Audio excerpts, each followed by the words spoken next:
ওয়ালাইকুম সুপ্রিয় এসএসসি 2025 সালের শিক্ষার্থীরা, কী অবস্থা তোমাদের পড়াশোনার? আজকে আমরা তোমাদের জন্য পৌরনীতি ও নাগরিকতার সাজেশন নিয়ে এসেছি। আমরা এখানে তিনটা বিষয় নিয়ে কথা বলবো।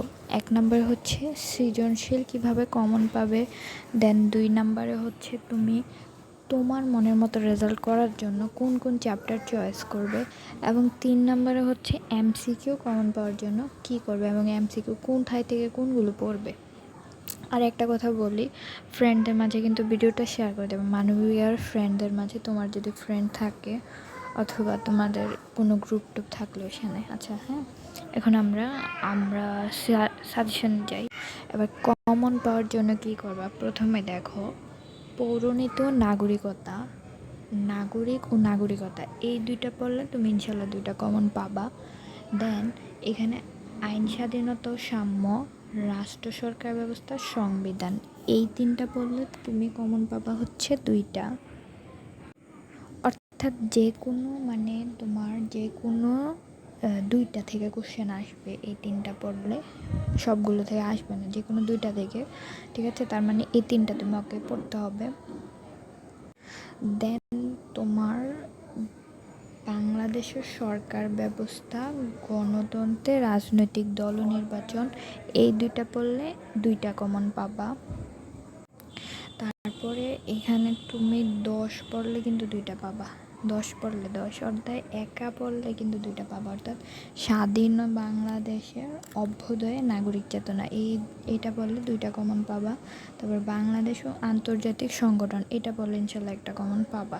তাহলে কমন পাওয়ার স্ট্র্যাটেজিটা আমরা বুঝেছি। আমরা আবারও যদি একটু তোমাদের কমন পাওয়ার জিনিসটা বলি, খুব সোজাভাবে বলি।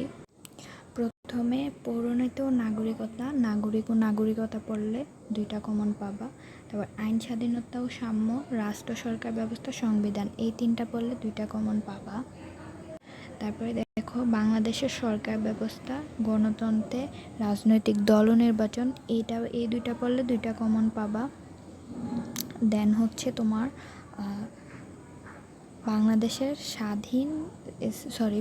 স্থানীয় সরকার ব্যবস্থা, নাগরিক সমস্যা ও আমাদের করণীয় এই 2টা পড়লে তুমি 2টা কমন পাবা। তারপর 10 যদি পড়ো তাহলে 10 পড়লে তোমার এখানে 10 একাই 2টা কমন পাবা। তাহলে 10 অধ্যায়টা অনেক বেশি ইম্পর্টেন্ট। আর এই যে একাদশ অধ্যায় এইটা পড়লে একটা কমন পাবা। আশা করি তোমরা কমনের ব্যাপারটা বুঝতে পেরেছো। এর মধ্যে মোস্ট অনেক বেশি ইম্পর্টেন্ট 10 স্টার রেটিং 10 অধ্যায়, এটা একটু বেশি ভালোভাবে পড়বে, ঠিক আছে? এবার যাদের টার্গেট হচ্ছে A+ থেকে 100 অর্থাৎ 80 মার্ক থেকে 100 মার্ক, তারা কোন চ্যাপ্টারগুলো পড়বে সেগুলো বলে দেই। এবার যাদের টার্গেট বললাম যে 80 থেকে 100 মার্ক, তারা কোন চ্যাপ্টারগুলো পড়বে? এখানে প্রথম তুমি কি করবে? এখানে প্রথম যে 7টা চ্যাপ্টার আছে, এই 7টা চ্যাপ্টার তুমি একদমই মিস দিবা না। তার সাথে তুমি একাদশ অধ্যায় পড়বা, তোমার যদি টার্গেট থাকে 80 থেকে 100 মার্ক। এবার যারা শুধুমাত্র পাস করতে চায়, হ্যাঁ, তারা কোন চ্যাপ্টারগুলো পড়বে সেগুলো বলি। তাদের জন্য আমি মোট 4টা অধ্যায় সাজেস্ট করব।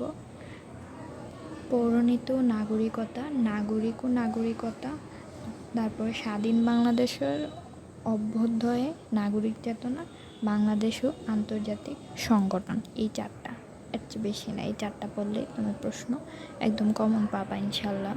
আশা করি তোমাদের আমরা সৃজনশীল সাজেশনটা দিতে পেরেছি। কোনো কিছু না বুঝলে কমেন্ট করতে পারো, সমস্যা নাই।